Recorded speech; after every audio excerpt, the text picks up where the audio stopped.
सभी महापुरुषों ने, सभी संतों ने मनुष्य जीवन की विशेषता को अपने अपने शब्दों में बखान किया है। इस जीवन का में आकर सबसे बड़ी दिक्कत क्या है कि हम आकर अपने आप को भूल जाते हैं। सबसे बड़ी बात कि मृत्यु भी हमें याद नहीं रहती कि हमें कितनी भयंकर पीड़ा होती है मृत्यु की, वो भी हमें याद नहीं रहती। जीवन मरण का ये चक्कर कब से चला हुआ है, कब से कहाँ तक जाने वाला है, इसका कोई अंत समझ में नहीं आता। लोग सेम गलतियां बार बार करते हैं। ऐसा नहीं है कि कोई गलतियां आप पहले बार कर रहे हैं। अगर पिछले जीवन का एनालिसिस करें तो आप पाएंगे कि सिमिलर टाइप की, एक ही तरह की गलतियां हम बार बार करते रहे हैं। यही पिछले जीवन में भी था, उससे पिछले जीवन में भी था, उससे पिछले जीवन में भी था। आप जानते हैं कि लगातार ह्यूमन बर्थ मिलता रहे ना, इंसान का जन्म मिलता रहे, इंसान सिमिलर तरह की गलतियां बार बार रिपीट करता है। हमने देखा अधिकतर लोगों के जन्म का जब हिसाब किताब देखते हैं ना, तो पिछली एक ही तरह की मिस्टेक मिलती हैं। एक जीवन में एक व्यक्ति जो है वो रिश्तों में धोखा खाता है। मजे की बात, अब ये नहीं उसके मन में आता कि भाई इस जीवन में धोखा मिला है तो अब मैं इस बार सावधान रहूं, या तो वो उन रिश्तों से भाग खड़ा होता है, या फिर अभी भी उसके मन में आस बरकरार रहती है कि क्या पता इस बार कोई रिश्ता अच्छा मिल जाए या इस बार ऐसा ना हो। आमतौर पे ये रिश्ता पति पत्नी के रिश्तों के बारे में होता है, क्योंकि माता पिता भाई बहन तो ऐसे हैं जिनको हम बदल नहीं सकते, जो हैं जो हैं। लेकिन पति और पत्नी वाला जो रिश्ता है, ये खुद ऐसा लोगों को लगता है कि वो चुनते हैं, हालांकि वो चुनते नहीं है, लेकिन फिर भी लोगों को लगता है कि वो चुनते हैं, तो क्या पता अगली बार कोई अच्छा पार्टनर मिल जाए। इस तरह की उम्मीद में लोग बार बार जन्म लेते चले जाते हैं, एक ही तरह की भाव लेकर बैठे रहते हैं कि कुछ अच्छा हो जाएगा। एक ही तरह की गलतियां बार बार करते हैं। इस जीवन में भी उस पत्नी के सुख को सुख मानते हुए बड़ी बड़ी कल्पनाएं, बड़ी बड़ी बातें करी। अगले जीवन में जब इस जीवन में धोखा मिला, पत्नी छोड़ के चली गई, किसी और के साथ भाग गई, या पति कहीं और भाग गया, तो मन में ये आया कि बस बस अब तौबा कर ली, अब इन रिश्तों के बारे में बिल्कुल केयरफुल रहना है और ये गलती दोबारा नहीं करनी। मजे की बात, अगले जीवन में सेम गलती फिर दोबारा करते हैं, फिर वैसी ही मिस्टेक, फिर वही बात, फिर वही किसी को देखा तो फिर तुझे देखा तो जाना सनम और प्यार होता है दीवाना सनम, ये भी फिर चालू हो जाता है सिलसिला। अगर इंसान थोड़ी समझ में होती तो पहली बारी में अकल आ जाती। अगर ऐसा ही था, ऐसे पागलपन पहले सवार था, यही पागलपन फिर सवार हो जाता है।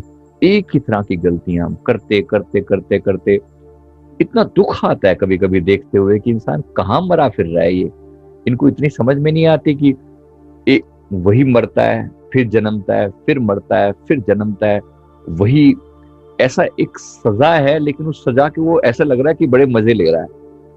उसको लगता है कि यहाँ पर आकर भी जितना सुख लूटा जा सके लूट ले। और वो अधिकतर वो सुख जो है वो पति पत्नी के रिश्तों में या किसी भी स्त्री पुरुष के रिश्तों में वो सुख ढूंढता है। इसी के लिए जो कबीर साहब जी ने वचन फरमाए हैं, झूठे सुख को सुख कहे मानत है मनमोद, जगत चबेना काल का कुछ मुख में कुछ गोद। इस झूठे सुख को तो सुख कहता है और बड़ी खुशियां मनाता है। कभी शर्म नहीं आती अपने ऊपर? जरा समझा रहे हैं बात को, और समझाते हुए वो किसी तरह की शर्म नहीं करते। वो कहते हैं तुम्हें खुद शर्म नहीं आती अपने ऊपर कि इसी तरह बार बार मरते जन्मते और वही झूठे सुख को सुख मानता है। लगता है कि बड़े मजे ले रहा हूं मैं यहाँ पर आकर, और लोगों के सामने बड़ी अपनी बड़ाई करता है इस बारे में कि मेरे तो पति ऐसे और मेरी पत्नी ऐसे, और ऐसे मजे लेते हैं, हम ऐसा करते हैं वैसा करते हैं। सारी बकवास एक दिन खत्म हो जाती है। जब काल आके सिर पर बैठ जाता है ना, सब हिसाब किताब बराबर कर देता है। अभी कुछ दिन 3-4 दिन पहले ही किसी का हम काउंसलिंग कर रहे थे। वो लेडी अपने हस्बैंड को लेकर इतना पॉजेसिव थी जिसकी की मृत्यु हो चुकी थी।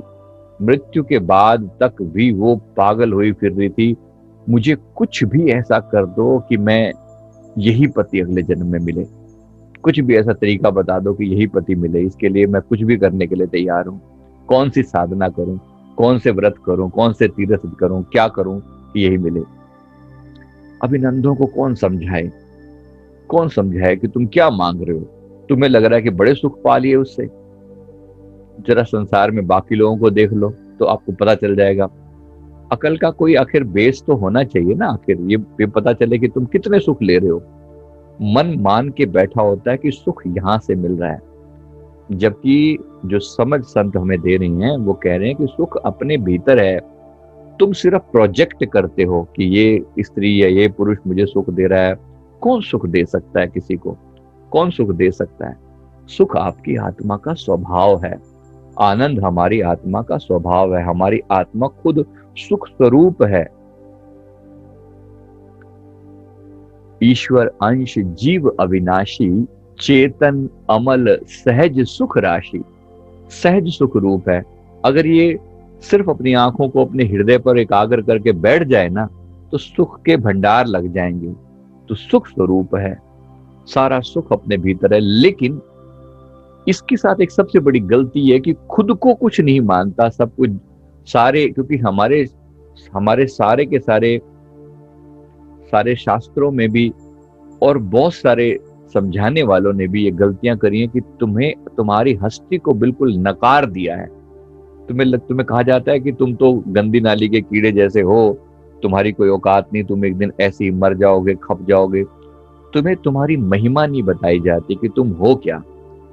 एक बार अगर ये बात समझ आ जाए कि मेरी आत्मा कितनी उज्जवल है, कितनी विराट है, कितनी आनंद स्वरूप है, शायद हमारी बुद्धि को हमें शायद इस बात की समझ आ जाए कि हम अपने उस आनंद रूप को कुछ जान पाए, कुछ समझ पाए। तो फिर दूसरों को सुख मानने की गलती हम नहीं करेंगे कि यहां से सुख मिल रहा है। तो या तो पत्नी से सुख मिला, या पति से मिला, या फिर बच्चों से मिला, या फिर खान पान से मिला। जिस चीज से भी आपने सुख की उम्मीद करी, बस वही सुख आपको, वही मन ने उसको पकड़ लिया, उस व्यक्ति को पकड़ लिया कि बस इससे सुख मिला ना, बस इसी को यही व्यक्ति द्वारा चाहिए। और ये भी बड़े मजे की बात है कि उसी तरह के माता पिता के साथ आप दोबारा जन्म लेते हैं। वही माता पिता होते हैं, लगभग वही पति या पत्नी होते हैं, लगभग वही बच्चे होते हैं, घूम फिर के वही फैमिली होती है, लेकिन वो थोड़ा रूप बदल लेते हैं। पिछले जीवन में बहन थी, इस जीवन में बेटी बनकर आ गई, इस जीवन में वो पति है और अगले जन्म में बेटा बन गया। ऐसा क्वाइट पॉसिबल, बड़ा नेचुरली होता है ये। मतलब किसी भी रूप में अपने उन्हीं रिश्तों के आसपास घूमते रहते हैं, बस यही चाहिए, यही चाहिए। वो इसलिए क्योंकि समझ नहीं है, वो इसलिए कि अपनी सच्चाई को नहीं जानते कि आनंद और सुख तो तू खुद है। तू काहे का सुख ढूंढता है? कौन से सुख को ढूंढ रहा है? सुख स्वरूप होकर और दूसरों को सुख वो मानता है कि यहां से सुख मिलता है और फिर परेशान होकर घूमता है। तो थोड़ा विचार करने की जरूरत है। एक बार अपने आप को समझ लें और मौत को याद रखें। सारे सुख एक दिन दुख में बदल जाने वाले हैं, और अगर इस बार कल्याण नहीं हुआ तो बार बार तुम्हें कोई समझाएगा नहीं। इस बार अगर आत्मा को उस ऊंचाई पर ना लेकर गए तो बार बार समझाने वाले लोग नहीं मिलेंगे। और गुरु के ज्ञान को जब जो बार बार इग्नोर किया जाता है ना, तो अगली बार उन्हें गुरु नहीं मिलते, फिर वो तरसते हैं ऐसे लोग। और ऐसा बहुत बार हुआ है कि पहले बड़ी उच्च दर्जे के गुरु मिले, लेकिन गुरु की भी कदर अगर नहीं की तो वो चीज दोबारा नहीं मिलेगी। ये सेम हर रिश्ते के बारे में ट्रू है। अगर रिश्तों की कदर नहीं करी तो रिश्ते नहीं मिलेंगे। मतलब रिश्तों में देने का भाव नहीं रखा, अगर प्यार नहीं दिया तो प्यार नहीं मिलेगा। अगर धन था और बांटा नहीं तो धन दोबारा नहीं मिलेगा। इस जीवन में वही चीजें हम सफर कर रहे हैं, दुखी हो रहे हैं। जो चीजें हमने अपने स्वार्थ के लिए इस्तेमाल करी, केवल अपने लिए इस्तेमाल करी, जन कल्याण हेतु इस्तेमाल नहीं की, तो बस वहां से वो चीज आज आपको उतना ही दुखी करती है। तो एक बार समझें और इस गलती को रिपीट ना होने दें। मतलब आज अगर आप पैसे से स्ट्रगल कर रहे हैं तो जितना भी पैसा हो उसमें बांटने की प्रवृत्ति डालें। आप कहेंगे है ही नहीं तो बांटे कैसे? अरे जितना भी है उसका ही 5% 10% कुछ तो निकालना शुरू करें, ताकि वो एक दिन वो जो दिया हुआ है वो लौट के आए, वो हिसाब किताब बराबर हो। आपके अंदर कुदरत देखना चाहते हैं कि आप इसका सदुपयोग करते हो या नहीं करते। आपको रिश्ते दिए गए, अगर आपने रिश्तों की भी कदर नहीं की, जेन्युइनली कदर करो, केयर करो, बस इतना समझो कि हाँ मुझे इनकी संभाल करनी है। माता पिता दिए गए, उनकी कदर नहीं की, अगली बार आपको माता पिता का प्यार नहीं मिलेगा। इसलिए दोष किसी को मत देना। ये सारा खेल हमारा खेला हुआ है। अगर पति या पत्नी के साथ भी, इसका मतलब ये नहीं कि दुश्मनी बनाकर रखनी है, बिल्कुल भी नहीं। इसका मतलब ये सिर्फ इतना सा है कि उम्मीदें ज्यादा नहीं रखनी इन लोगों से कि भाई कोई पत्नी को सुख दे देगी या पति को सुख दे देगा। लेकिन हाँ, रिश्ते निभाने आने चाहिए।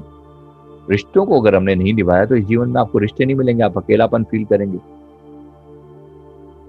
किसी के मन में सवाल आ रहा था इसलिए उसका जवाब दिया जा रहा है कि रिश्तों को प्यार से निभाना सीखिए।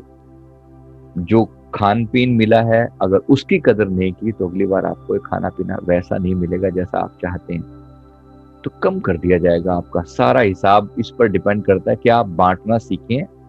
क्या आपके दिल में यूनिवर्सल प्यार पैदा हो रहा है?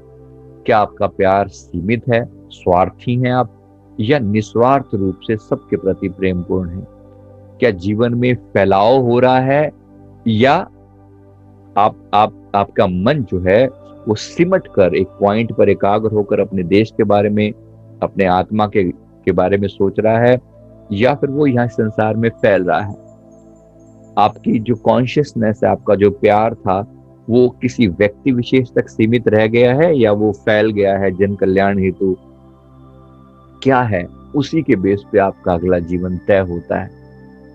अभी हमने पीछे मिशन 2073 नाम से ग्रुप बनाया था, तो मेरे को गुरुदेव से मैंने क्योंकि अगले जन्म में 2073 में अगला जन्म होना है, तो गुरुदेव से मैंने पूछा, मैंने कुछ लोगों को उसमें जोड़ा जिन्होंने कहा कि भाई हम आपके साथ आना चाहते हैं अगले जीवन में। तो मैंने कुछ लोगों को उसमें जोड़ा। तो फिर मैंने गुरुदेव से पूछा, कहते ये ना सब ऐसे बोल रहे हैं यहीं पर आने के लिए, आता उता कोई नहीं। जब समय आएगा ना, जब एक बार अपने लोक में जाएंगे ना, उसके बाद फिर इनसे पूछ के देखना कि वापिस चलोगे क्या। कोई इस धरती पर आकर राजी थोड़ी है, ये तो कर्म खींच के ले आते हैं, वरना आना तो हम भी नहीं चाहते। ये तो कर्म बंधन है जो खींच कर ले आते हैं। अब मुक्ति के बाद तो कौन आना चाहेगा? इसीलिए तो कोशिश हो रही है कि किसी तरीके से मुक्त करो और भेजो यहाँ से। बहुत भीड़ बढ़ा रखी है यहाँ पर, निकलो यहाँ से, जाओ। लेकिन जिनको अब सेवा लगी है तो बात अलग है, हमारी तो ड्यूटी लगी है, सेवा लगी है तो फिर अलग बात है। हम फिर ये हिसाब किताब नहीं काउंट करते।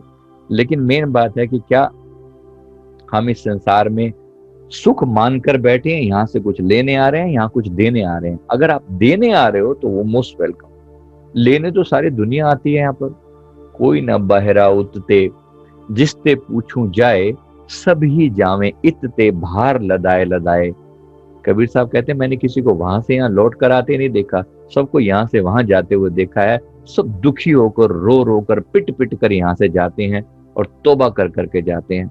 कोई वहां से लौटे तो वो उस देश की खबर सुनाए तो बात कुछ समझ में आए कि यहाँ पर होता क्या है, अपने देश में क्या होता है और यहाँ क्या होता है। उस देश के मुकाबले में, उस स्पिरिचुअल वर्ल्ड के मुकाबले में ये ऐसा है जैसे ये टॉयलेट हो। ये ऐसी गंदी जगह है धरती, कोई रहने लायक थोड़ी है। पर क्योंकि हमने वो देश देखा नहीं, जाना नहीं, हमें लगता है जो कुछ है बस यही है, जितने मजे लेने हैं ले डालो यहीं पर। किसी को कभी समझ में नहीं आके देती कि आत्मा, अपने देश भी कोई और है जहां हमें जाना है, उसके बारे में मन में कभी ख्याल भी नहीं आता। तो इसको जरा याद रखें, मौत आकर हिसाब किताब बराबर कर देगी, इसलिए थोड़ा सा वो डर भी होना जरूरी है। ये अवसर चेत्यो नहीं, पशु ज्यों पाली देह, सत नाम जान्यो नहीं, अंत पड़े मुख खेहे। लूट सके तो लूट ले सत नाम भंडार, काल कंठ तय पकड़ है, रोके दसों द्वार। इस बात को समझ ले कि मौका मिला है, गोल्डन चांस मिला है कि इस बार ऐसा खेल करके जा कि इस खेल को कंक्लूड कर दे, इस खेल को बिल्कुल समाप्त कर दे। बहुत हो गया, बहुत खेल खेल लिया ये वाला, आने जाने का सिलसिला ये अपने साथ ही खेला जा रहा है। अब सोचो, कभी आप सोच सकते हैं कि एक बंदा अपने साथ ही ताश खेलेगा तो कैसे करेगा? वो यहाँ भी बैठेगा, पत्ते आधे इधर आधे उधर, इधर के भी पता है उधर के भी पता है, लेकिन फिर भी खेल रहा है और हंस रहा है और बड़े मजे ले रहा है। क्या हमारे साथ ऐसा नहीं हो रहा? हमें नहीं पता इस जीवन में क्या होने वाला है, लेकिन फिर भी हम मान के बड़ा उसको बड़ी बड़ी बातें सोच लेते हैं। तो अब तौबा कर लें, अब तौबा करें यहाँ से कि बस अब यहाँ से निपटारा करके जाना है, कंक्लूड करके जाना है। और कम से कम यहाँ बंधन में तो आना नहीं। अगर आना ही पड़ेगा तो बंधन में नहीं आना, कर्म बंधन के थ्रू नहीं आना। एक बार तो यहां से पूर्णतः मुक्त होकर जाओ। प्रभु चाहें उसके बाद सेवा लगाएं, कोई ड्यूटी हो तो बात अलग, वरना बंधन में यहां पर नहीं आना।